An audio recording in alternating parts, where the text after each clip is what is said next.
This video is sponsored by Vantrue. Grab yourself 10% off of any dashcam from their website using my code there, LondonCam. All links in the description below. You know it makes sense. It's your permanent eyewitness that cannot lie.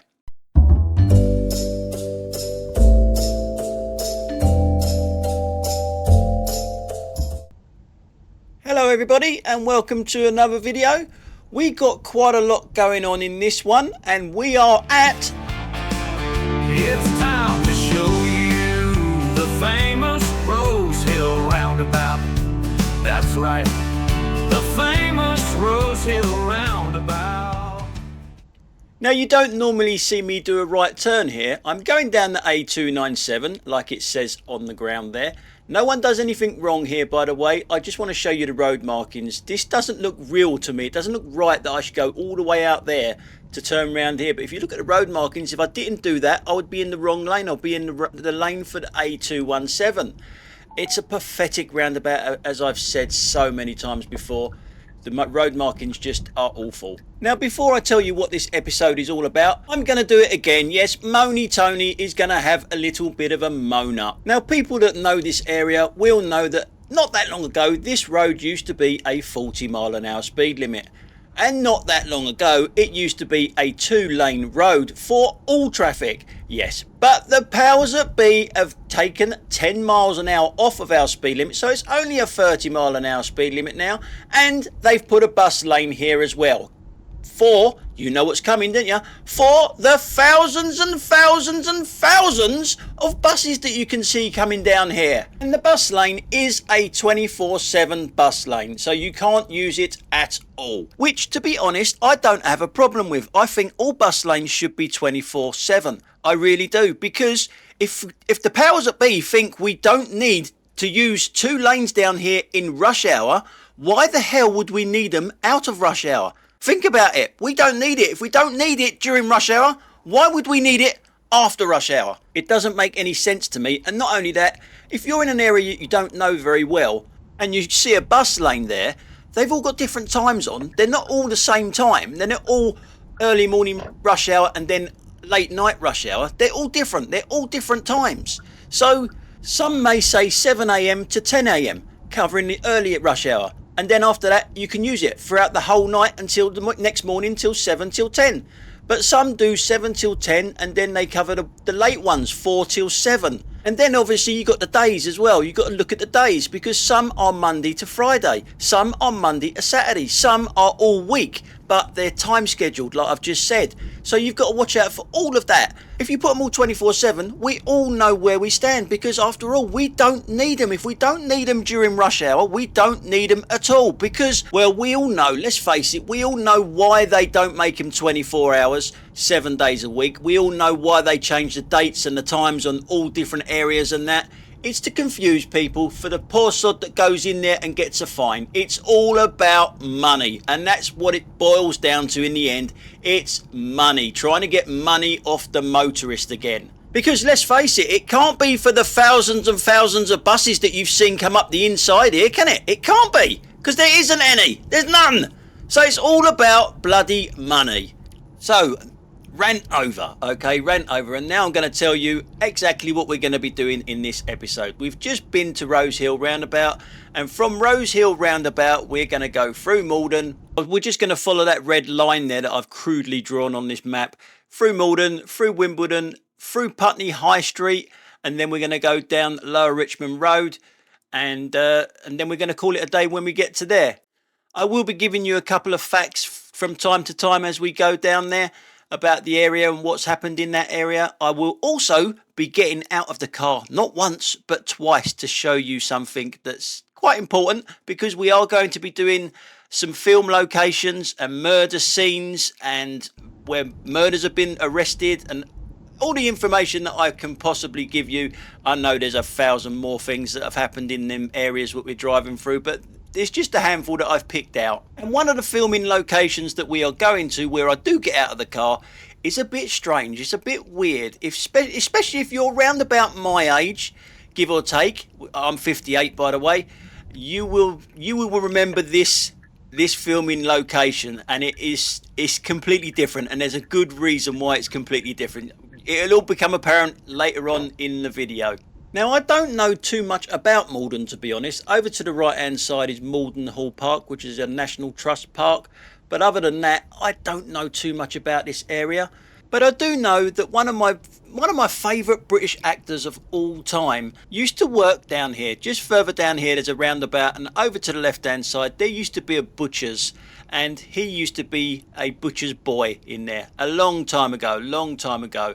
Any idea who that actor is? Funnily enough, he actually did most of his acting towards the end of his career, I guess, where I used to live over in Fulham and Kensington and that sort of area. And he was originally from Tooting, which is, if you carry on going straight down this road and turn right, that's where Tooting is. Yeah, it's the late, great George Cole. And if you don't know who George Cole is, he's the one on the right with the hat on. In his most familiar role, I guess, as Arthur Daly in Minder. He made that programme for me. He absolutely made it. I think he was absolutely brilliant in it. While I don't know much about Malden, it gives me time to talk about the channel, and there could be a different direction happening shortly because of, well, to put it bluntly, I was out shopping with the missus. Yeah, she dragged me out bloody shopping, and I caught a reflection of myself in the shop window, and it was horrible, to say the least. I am fucking huge. I looked at it and I just... bloody hell, that size of me, that is just ridiculous, and I've got to do something about this. I cannot keep going like this. I mean, I'm 6'2" and 18.5 stone, and like geezers my age, similar to my age, all the weight is on your belly, innit? And well, mine is on my face as well. I've got a big fucking round face, and yeah, and it's mainly on my gut. And I've got to do something about it. So I have done something about it. And this was back in March when I sort of said, look, this has got to stop. I've got to stop doing this. So I went on a bit of a health kick. So I looked into a few books like you do and see what sort of diet would suit me and everything else. And I couldn't find anything. So I decided to do it my own way, to wing it, to try and do it my way for a change rather than take other people's advice. And what I did, I wrote my own bloody book. And I didn't signal for this guy to just pull out. I don't know why he thought that he could pull out there, making me slow down. Yeah, where was I? Oh yeah, dieting. Yes, I wrote my own book. Yeah, my own book on dieting. Here it is.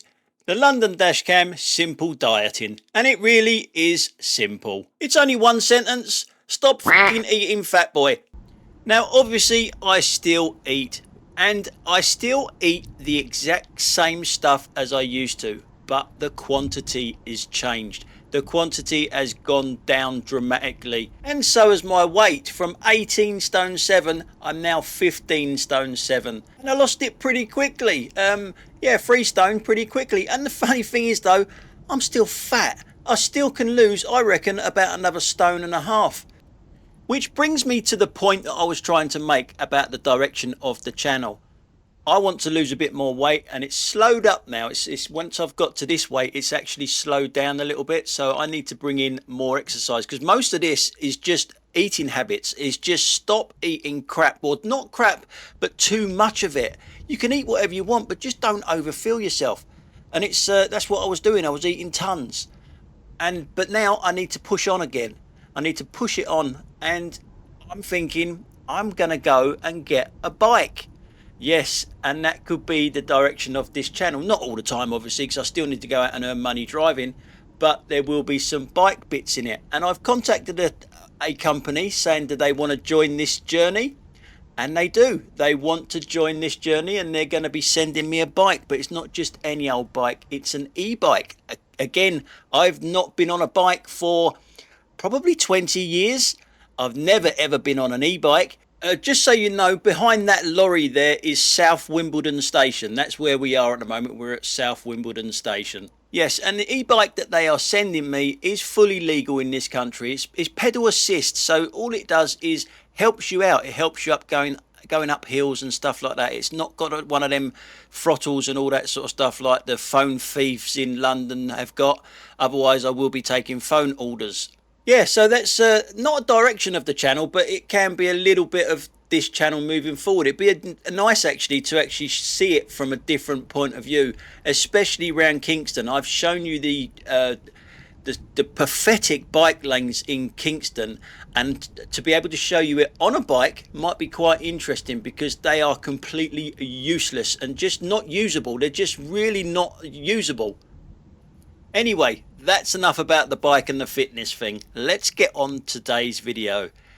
We're talking about filming locations now, and the first one, there's two we're going to go and see. Well, there's three really, but two of them are from the same film. The first one was made in 1967, which was the year I was born. It didn't actually appear on the BBC until 1971. Okay, it's not a film, obviously. If it's on the BBC back then, it's not a film. It is a television series. Now, according to Wikipedia, so don't shoot the messenger, I'm only just reading this off of here. It only lasted from 1971 to 1972. I can still remember it as a kid. I remember watching this as a kid. So we're going to call that one the TV series. Next up, we're talking about the film, and it is a proper film. The film was made in 1981. Now, the thing about this film is, the clip that I will show you when we get there, it's one of them clips, if you blink, you'll miss it. And it is a very small part in the film, but there was a lot more filming done in this area in this film than you will probably realise. Now, next clue, it's the same clue for both the TV series and the film. The area we're talking about is Putney. Now, bearing in mind, I haven't put this on YouTube yet because I'm making it. None of this might not make any sense if they copyright me from showing you the little clips that I've got at the end of this video. So it might not make any bloody sense whatsoever when we get to the final destination here. And Putney, by the way, is a big filming location. There's been so many films made there. Not to mention the TV series that always keep popping up there in the old days, in the 80s and stuff, in the 70s, Sweeney Mind and things like that. They were always filming around there for them sorts of TV series. And I've got to say as well, a big thank you to all the messages that you've been doing on my last video and all the emails that you keep sending. I just haven't got time to actually reply to all of you. But yeah, thanks for all your support and everything else when I ask questions of how this channel should go and what we should do and everything. You're very positive in basically telling me what I should be doing. Now, I've paused it here just so you can see that bus lane and the sign there. Monday, Saturday, 7 till 10. Yeah, 7 till 10. Obviously AM. Now, the reason I've shown you that is because of back there, way back there, I said about them trying to trick you to think that you can go use the bus lane and stuff like that, and you're better off staying out of them because they keep changing the times. A little bit further down the road, the times will change, and I'm going to show you this now because it's not that far down the road where this bus lane here sort of stops here. So you go round this one-way system that we're coming into here, and the bus lane starts again, but there's different times on it. So I'm going to forward this up a little bit, and can anyone tell me the reasoning for this other than money? For me, it is just money. It's just a money-making scheme to confuse you, because literally you come round here, and this bus lane here that starts when we go round the bend here, it's still 7 AM to 10 AM, but there is a 4 till 7 PM on this one. Wasn't on the last one. You see it over there on the left hand side. I will try and zoom it in so you can actually see it. It might be a little bit blurry, but trust me, there's a 4 PM till 7 PM that you're not allowed in there. We are a stone's throw away from the last one that just had 7 AM till 10 AM. So it's changed from going round the corner. You can just about see it there, I hope, depending on what you're watching it on.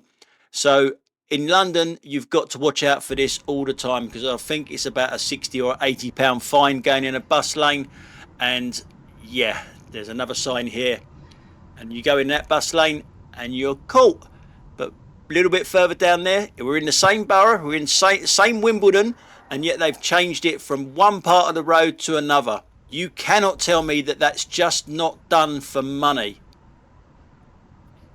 Now you can see the time on the side there, on the left hand side, 10:48. So I'm out of rush hour traffic. And all we're doing today from Rosehill roundabout all the way to Putney is only about 7 miles. It nearly takes us an hour to do this, by the way, because of 20-mile-an-hour speed limits, too much, well, traffic lights. It's not even, I haven't even really hit any traffic as such yet. It's traffic lights, especially around Wimbledon here. It's just crazy. It's traffic light, traffic light, traffic light. And it's always like this, no matter what bloody time you do it. You've got Wimbledon Station to our right-hand side now. And then you've got a traffic light here, a traffic light right in front of that, a traffic light right in front of that, and another one in front of that. It's just constant. And as you can see, their phasing is really good. It's just really good. I'm being sarcastic, by the way, because we've got a red, obviously. It goes green in a little while. We can't go anywhere because of the traffic light in front of us is still red. And I just have to sit here and wait until it goes red again and then green again. And the one in front of me then is green. So then we can all go. Obviously, the right-hand lane, everyone is turning right. So you've got one lane that gets you out of Wimbledon to get you up Wimbledon Hill here. Because normally 9 times out of 10 someone is actually turning right in the right hand lane here. No one tries to push in or anything like that, which is good, which I did expect because that generally happens here. But as you can see, no one's going anywhere. It's all red lights everywhere and no one's going anywhere other than pedestrians. Now I will be speeding a lot of this up shortly because I'll tell you what, it's really hard to talk for an hour on a subject where no one else is actually talking back to you. I'm not having a conversation. To commentate for an hour is seriously hard. Try it yourself. Seriously, try it yourself on any subject of just talking to a microphone while you're watching the screen here, and just it's actually really, it's a lot harder than what you think actually. Now we've got one of Sadiq Khan's license to kill assassins in front of us here that does want to pull over, but try stopping. I do get the ump with him a little bit, only a little bit. I do get what he's trying to do, but stop for goodness sake. You gonna stop?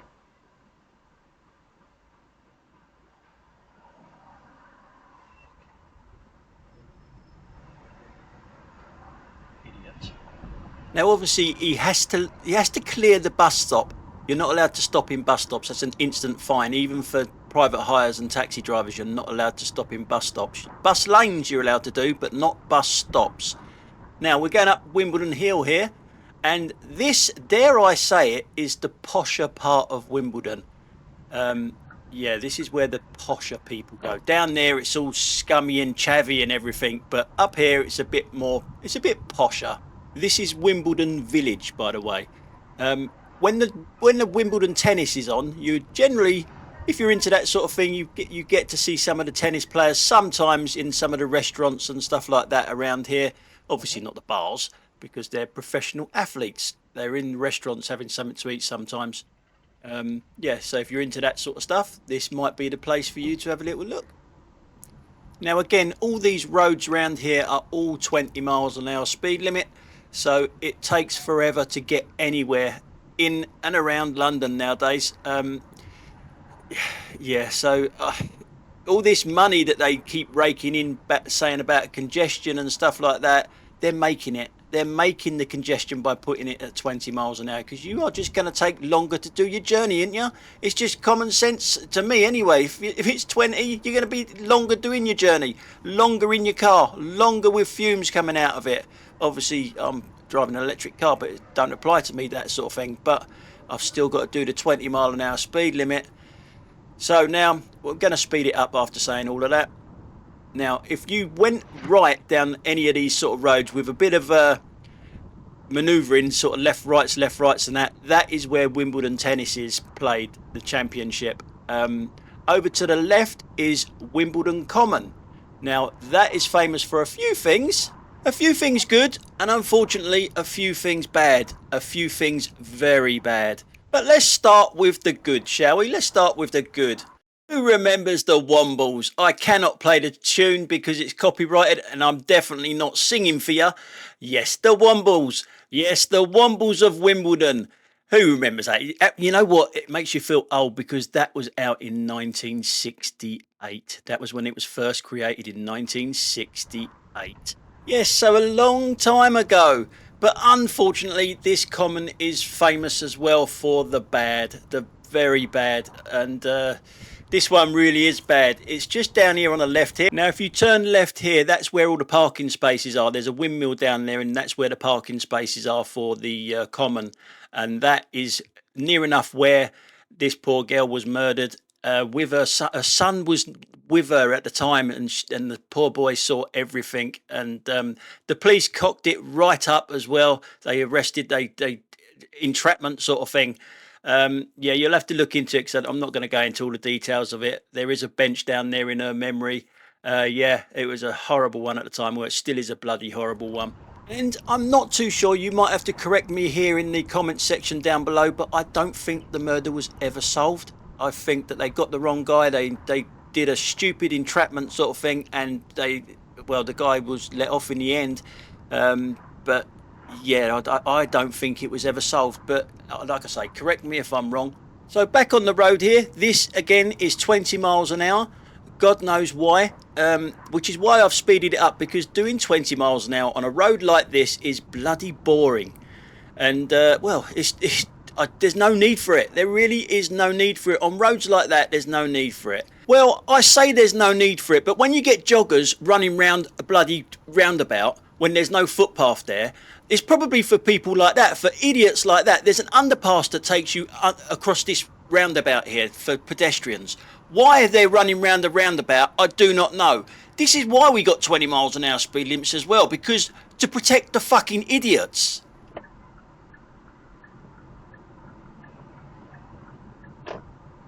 Why would you do that?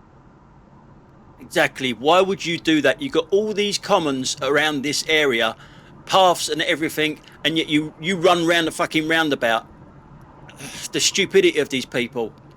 Anyway, we're in Roehampton now, and we are going down Putney Hill. So we're almost in Putney, but this is where the traffic starts to get a little bit busy.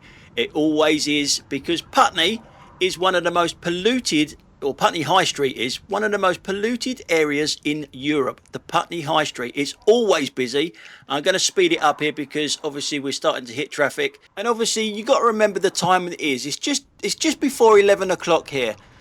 We're out of rush hour, basically out of rush hour, and we still get quite a lot of traffic down here because of the roads. Another bus lane, look, Monday to Saturday 7 a.m. to 7 p.m. So as I keep saying, they're all different, so you really do have to pay attention to these signs or stay out of the bloody bus lane completely. And you will get people undertake you, people that know the road, they know the times and all that sort of stuff. They will come zooming up the inside of you. They shouldn't, but they do obviously know the time of the bus lanes, and they also know where their cameras are, because remember, it's a 20, so who's going to be undertaking you on a 20 mile an hour speed limit road? Yeah, you know, impatient people, you know, them ones that drive the German cars. So now, as we're coming down into Putney High Street, it's time for another clue on the TV series.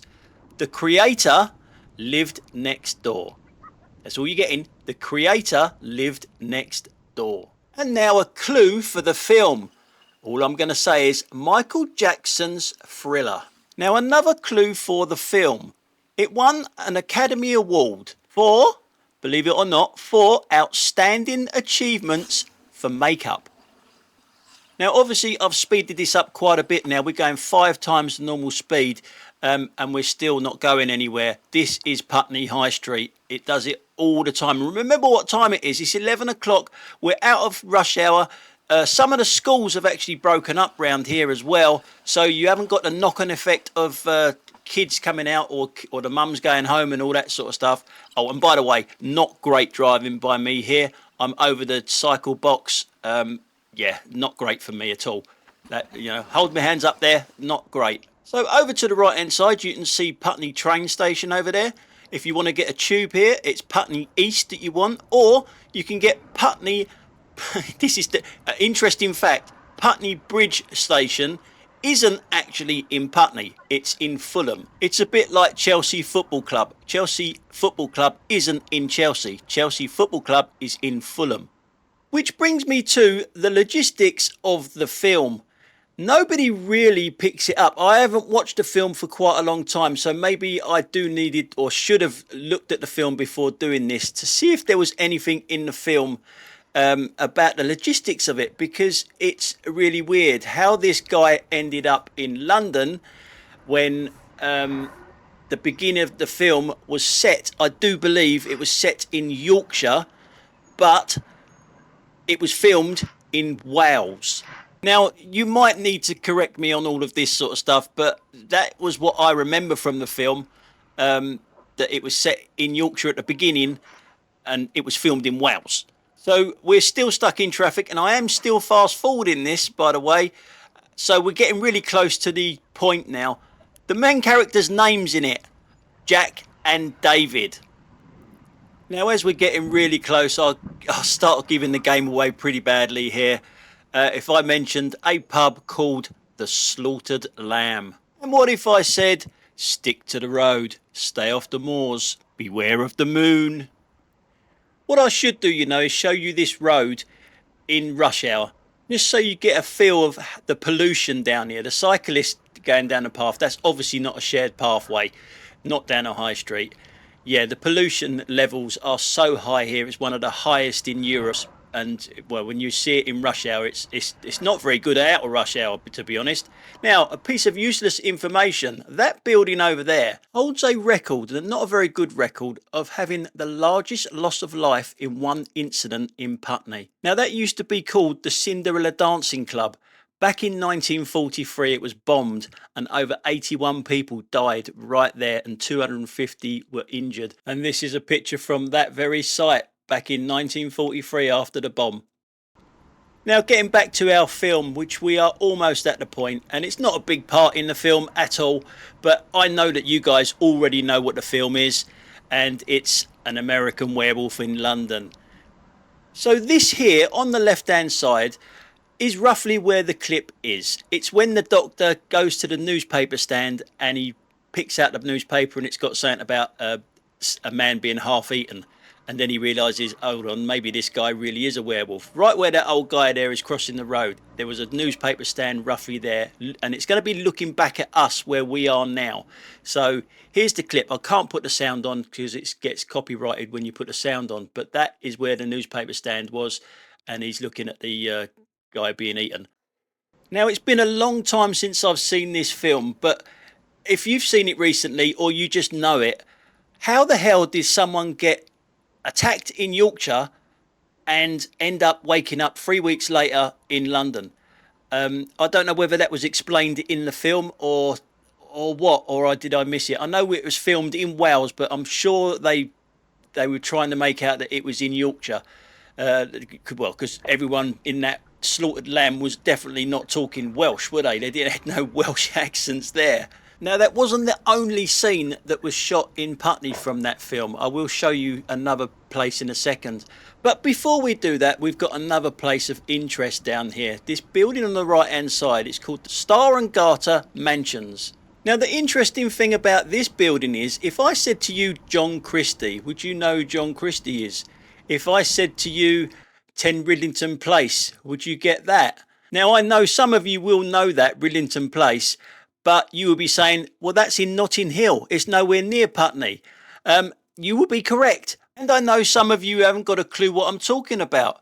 I'm talking about this guy here. He was a serial killer in Notting Hill. There's a film about it and everything. It's real, and he was a nasty person. And the thing that's interesting and very sad about this case is this guy here, Timothy Evans, was actually hung for that guy's crime, for John Christie's crime. He was innocent. This guy in the picture here was innocent.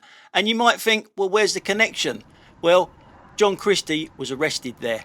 That is where he was arrested, and he eventually hung for his crimes as well. But unfortunately, it was too late for Timothy Evans, who went to the gallows, an innocent man. So another outstanding job by the police force. So now we're coming up to another point of interest. Now I've been past this a few times on my videos and never pointed this out, and it was pointed out to me that I should be pointing it out to you guys as well by one of my viewers. It's this pub here, the Half Moon. And the thing is, what amazes me, I used to play darts in there. I used to play darts for the Half Moon and never ever mention this driving past. It's a music pub.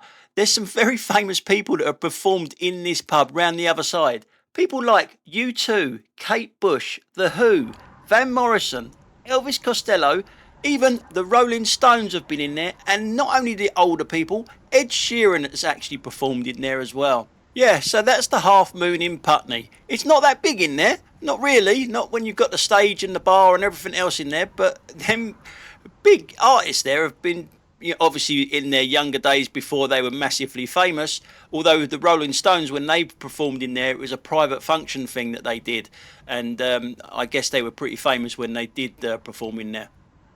So getting back to the TV series, if I said to you 52 Festive Road, would that mean anything to you?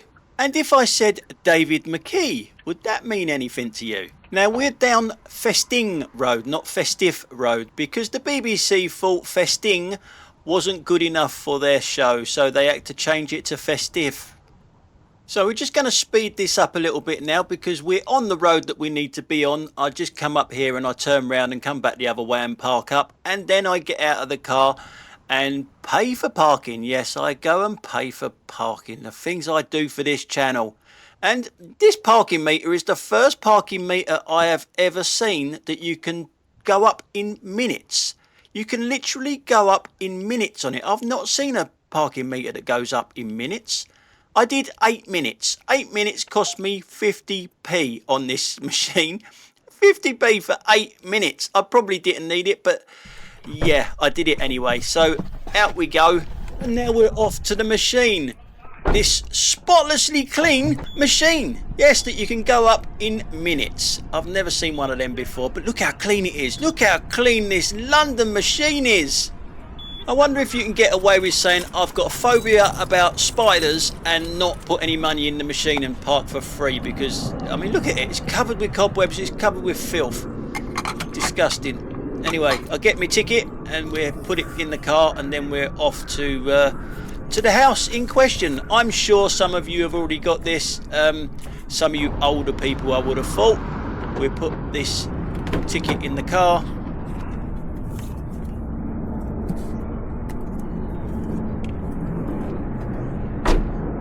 And we're off.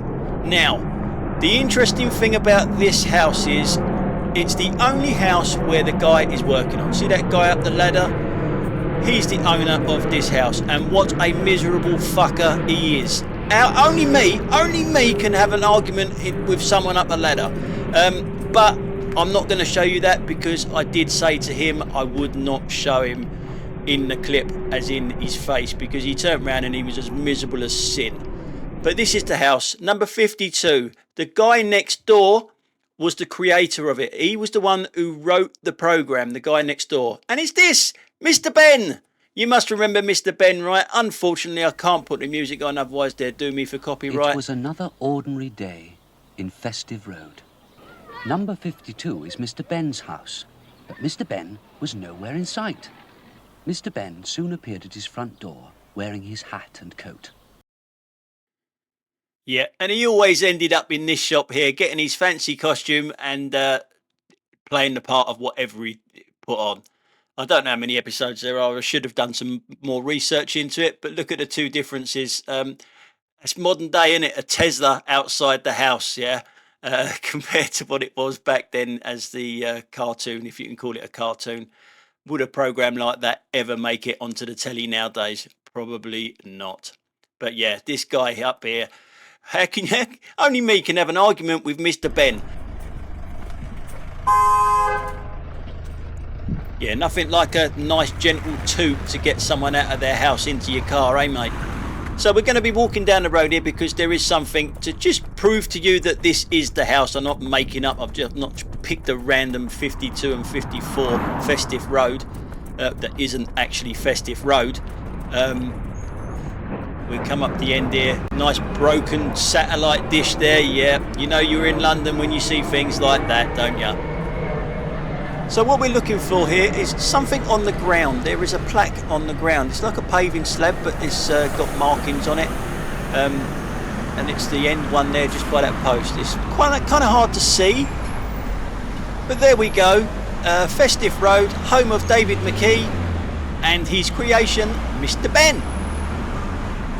So let's get back to the car, because there is one more thing that I want to show you, and I have shown you this before, but not the way I'm going to show you it today. Yes, because believe it or not, I'm going to get out the car again.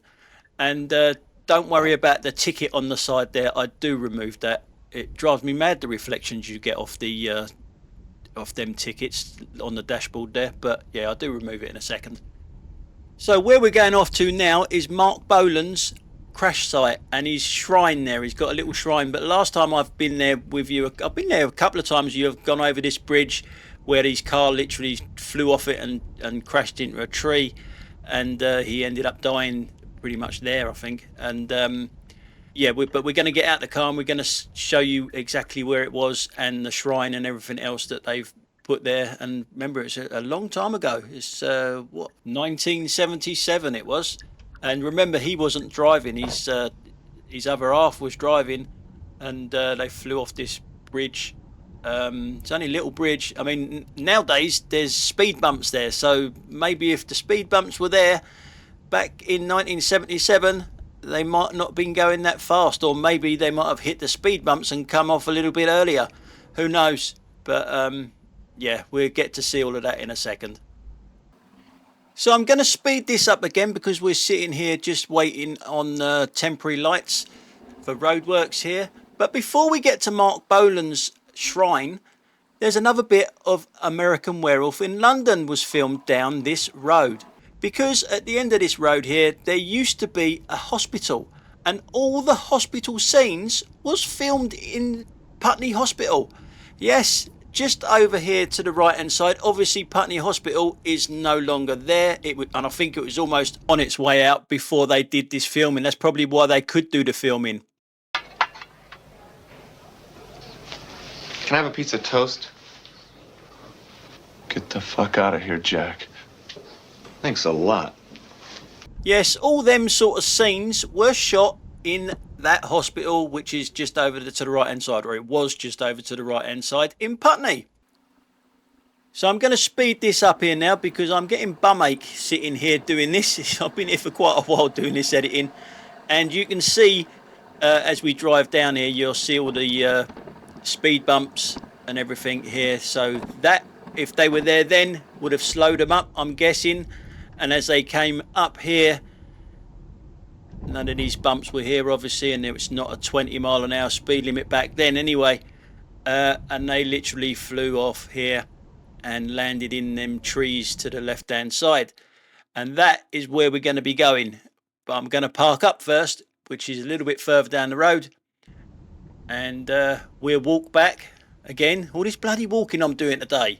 But then again, I am on a fitness regime at the moment, and we'll come back and I'll show you what it looks like from inside the bushes there. So we're just going to speed this up again while I find a place to park. Just up here, I can't see any parking restrictions, so that's fine. We'll just get out here and we'll go for a walk.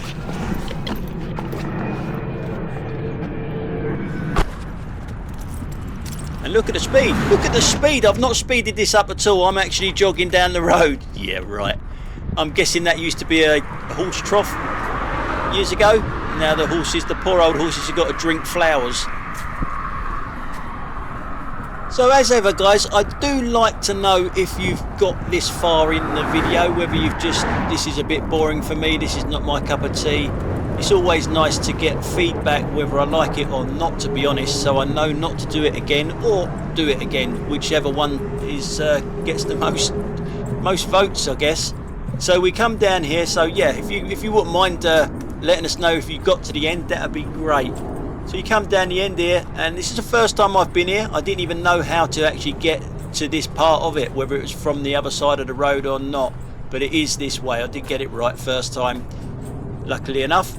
And we turn left here, and that's where he landed there, sort of thing, and that's where his shrine is. And it's a shame about copyright, because I would have played one of his songs here while we have a little look round here, but because of copyright I cannot do it, I'm afraid. But I will keep my big mouth shut and play music.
So we're back in the car now, guys. Hopefully some of you are still with us, because we are coming to the end now. And if you wouldn't mind, as I just said, letting us know what you thought about this one, whether it's your cup of tea or not. I'm always grateful of any comment, even from the haters, really, because everyone's entitled to their own opinion to a certain extent. And it's always handy to know whether I'm wasting my time doing these or not. So thanks a lot for watching, guys, and I will catch you on the next one. Bye for now.